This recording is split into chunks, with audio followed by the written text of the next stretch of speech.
नमस्कार, मैं आपके साथ प्रिया बंसल और आप देख रहे हैं न्यूज शॉक। सेवन सिस्टर्स में से एक मणिपुर जो दिखने में काफी खूबसूरत है और साथ ही अपनी सुंदरता के लिए भी जाना जाता है। 36 लाख लोगों की आबादी का ये छोटा सा राज्य अब सुर्खियों में बना हुआ है। ऐसा क्या चल रहा है मणिपुर में कि सुर्खियों में छा चुका है? कुछ समय से इस जगह की सुख, शांति और सुंदरता का सबका नाश हो गया है। बीते कई दिनों से मणिपुर आग में जुलझ रहा है। पूर्वोत्तर राज्य मणिपुर 56 दिनों से हिंसा की आग में जल रहा है। अब तक 120 से ज्यादा लोग अपनी जान गंवा चुके हैं और ना जाने कितने लोग अपनी जान गंवानी पड़ेगी।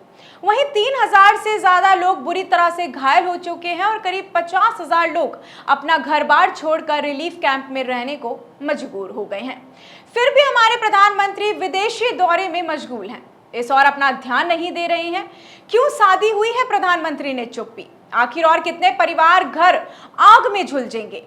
कई बड़े नेता पहुंच रहे हैं, लोगों को आश्वासित कर रहे हैं, लोगों को समझा रहे हैं, परंतु इसका कोई परिणाम नहीं निकल पा रहा है। अमित शाह के साथ साथ अब राहुल गांधी भी आज पहुंच चुके हैं। राहुल यहां पर 2 दिन रहेंगे और इस दौरान राहुल रिलीफ कैंप में रह रहे लोगों से भी मुलाकात करेंगे। आज हम आपको बताएंगे कि हिंसा के पीछे की क्या कहानी है और क्या सच्चाई है।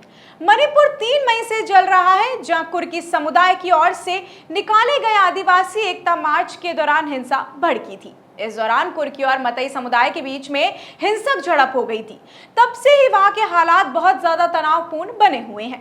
कई सवाल भी उठते हैं, जैसे मणिपुर में कैसे शुरू हुई हिंसा, कुर्की और मतई समुदाय के बीच में किस बात को लेकर इतना बड़ा विवाद छिड़ा हुआ है, साथ ही हिंसा को शांत करने के लिए अब तक सरकार ने क्या क्या कदम उठाए हैं।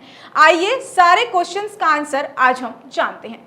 सबसे पहले तो कब से जल रहा है मणिपुर, इससे शुरुआत करते हैं। तो 3 मई को all tribal student union Manipur ATSUM ने आदिवासी एकता मार्च निकाला। ये रैली चुरचांदपुर के तौरंगाबाद इलाके से निकाली गई थी। इस रैली के दौरान आदिवासियों और गैर आदिवासियों के बीच में हिंसक झड़प हो गई थी। भीड़ को तितर-बितर करने के लिए पुलिस ने आंसू गैस के गोले भी दागे थे। लेकिन 3 मई के शाम तक हालात इतने ज्यादा बिगड़ गए कि राज्य सरकार ने केंद्र से मदद मांगी। बाद में सेना और पैरामिलिट्री फोर्सेस की कंपनियों ने वहां पर तैनात किया गया। यह रैली मतई समुदाय की अनुसूचित जनजाति का दर्जा दिए जाने की मांग के खिलाफ निकाली गई थी। वहीं मतई समुदाय लंबे समय से अनुसूचित जनजाति यानी कि ST का दर्जा मांग रहा है। 20 अप्रैल को मणिपुर हाईकोर्ट के acting chief justice MV Muralidharan ने एक आदेश भी दिया था। इसमें राज्य सरकार को मतई समुदाय को जनजाति का दर्जा दिए जाने की मांग पर विचार करने को कहा गया था। इसके लिए हाईकोर्ट ने सरकार को 4 हफ्ते का समय भी दिया। मणिपुर हाईकोर्ट के इस आदेश के बाद नगा और कुर्की जनजाति समुदाय भड़क गए।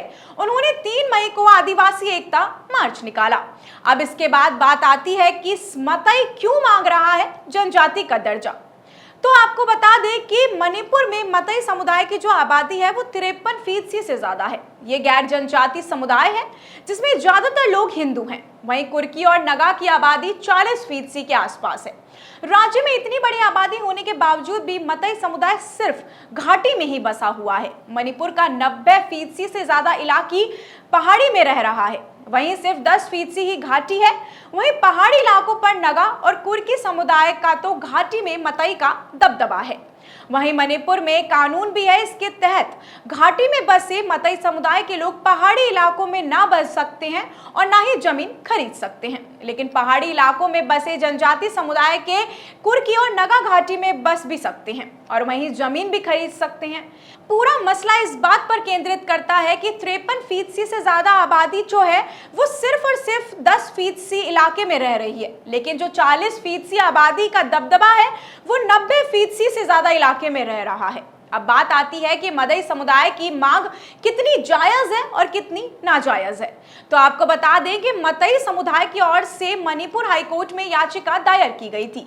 इसमें अनुसूचित जनजाति का दर्जा देने का मुद्दा उठाया गया था। याचिका में दलीलें भी दी गई थी, लेकिन 1947 में मणिपुर भारत का हिस्सा बना था। इससे पहले तक मतई समुदाय को अनुसूचित जनजाति का दर्जा हासिल था, लेकिन बाद में उसे एसटी लिस्ट में बाहर कर दिया गया। Scheduled tribe demand committee Manipur ने हाईकोर्ट में दलील दी कि मतई या फिर मतई समुदाय को एसटी लिस्ट में शामिल करने की मांग लंबे समय से हो रही है। इसे लेकर केंद्र सरकार को ज्ञापन सौंपा गया था।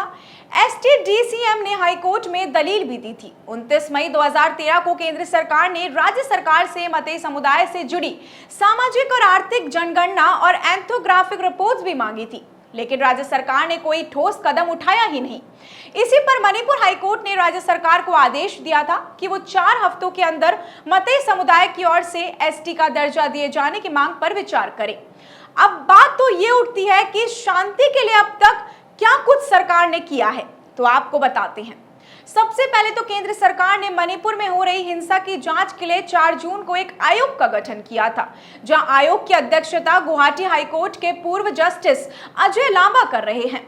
वहीं गृह मंत्रालय के मुताबिक यह आयोग 3 मई के बाद उसके बाद मणिपुर में हुई हिंसा और दंगों पर कारणों की जांच करेगा। इसके बाद 10 जून को केंद्र सरकार ने मणिपुर में अलग अलग जातीय समूह के बीच में शांति बनाने और समुदाय के बीच में बातचीत करने के लिए राज्यपाल अनुसुईया उखड़े की अध्यक्षता में एक शांति समिति का गठन भी किया था, लेकिन कई सारे सिविल सोसाइटी ग्रुप ने अलग अलग कारणों से शांति समिति का हिस्सा बनने से साफ इंकार कर दिया।